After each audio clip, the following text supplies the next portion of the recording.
Sous la cascade, ce sont des petites capsules audio réalisées pendant ce temps suspendu du confinement qui a déstabilisé nos repères et nos habitudes. Ce changement a engendré de fortes peurs et même du désarroi, mais nous avons aussi tous constaté une certaine euphorie ambiante autour de nous, voire du plaisir et de l'effervescence. Pourquoi ? Parce que notre cerveau est friand de nouveautés. Il est stimulé par ce qu'il ne connaît pas. C'est ce qui lui donne envie de créer.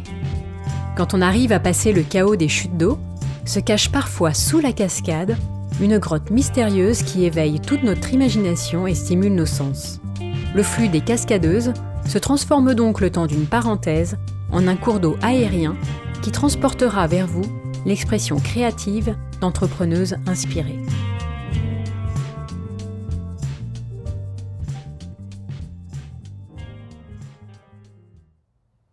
Elle nous empêche de faire les choses comme nous les aurions faites spontanément, par habitude ou facilité. Notre pilote automatique, face à elle, est inefficace.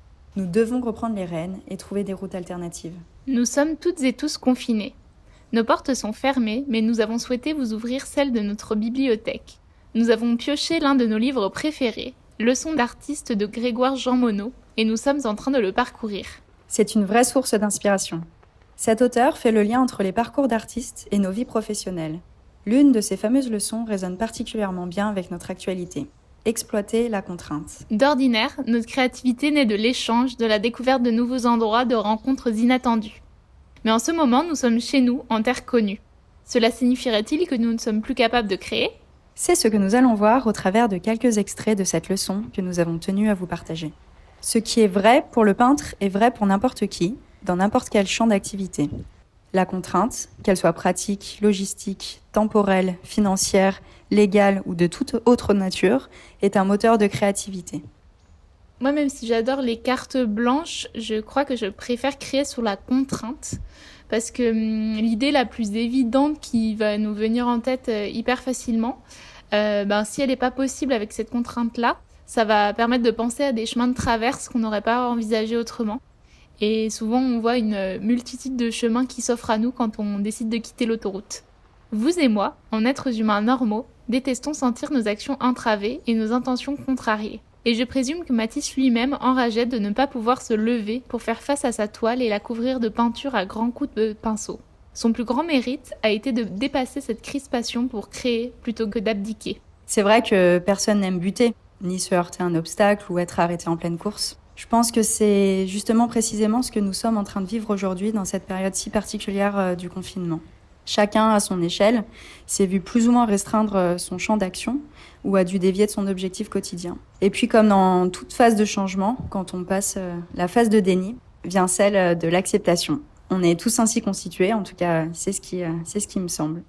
Certains courent plus vite que d'autres, comme dans la vraie vie, mais à un moment, on finit tous par se retrouver sur la ligne d'arrivée. Le message qu'on souhaite vous transmettre aujourd'hui avec Marion, c'est que la contrainte a beau être mal aimée, parfois elle peut aussi devenir un véritable allié. Un cadre qui vous empêche de faire une sortie de route, par exemple, ou pire encore, de couper brutalement le moteur. Quelle logique l'a mené de l'impasse apparente à la découverte d'une voie nouvelle, aussi inventive qu'inespérée ?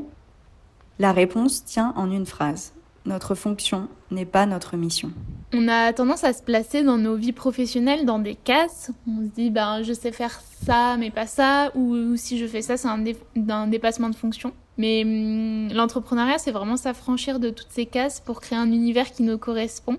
Et avec Arty, notre mission, c'est de permettre à toutes les composantes de l'entreprise d'être plus créatifs au quotidien.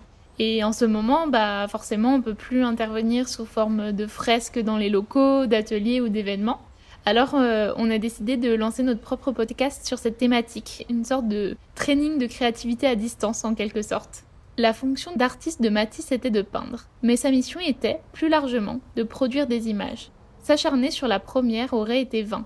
Se consacrer à la seconde lui a permis de comprendre que ses crayons et ses pinceaux n'étaient que des accessoires qui pouvaient donc être remplacés par d'autres moyens. Et si, finalement, on profitait de cette parenthèse quelque peu suspendue pour prendre un peu de hauteur ? On est tous conscients que le temps est une denrée rare. Donc ce qu'on vous propose aujourd'hui, c'est de laisser nos outils quelques instants et d'essayer de se questionner comme Matisse. Il ne s'agit pas évidemment de tout remettre en question, bien au contraire, mais Il s'agit simplement de s'interroger, de faire un bilan sans filtre ou d'essayer d'identifier véritablement quel est l'objet à vous de votre mission. Nous, on a trouvé le nôtre pendant ce temps particulier avec Marion, donc on s'est dit pourquoi pas vous. S'il y a bien quelqu'un qui a su exploiter la contrainte durant cette période de confinement, c'est Cindy. Nous n'aurions pas eu ce terrain d'expression sans sa capacité à créer ce nouveau format de capsule et on tenait sincèrement à saluer son initiative et à la remercier. Il est désormais temps de vous laisser, mais nous espérons sincèrement vous retrouver d'ici quelques jours sur nos propres ondes à bord de notre podcast Arti Studio. À très vite!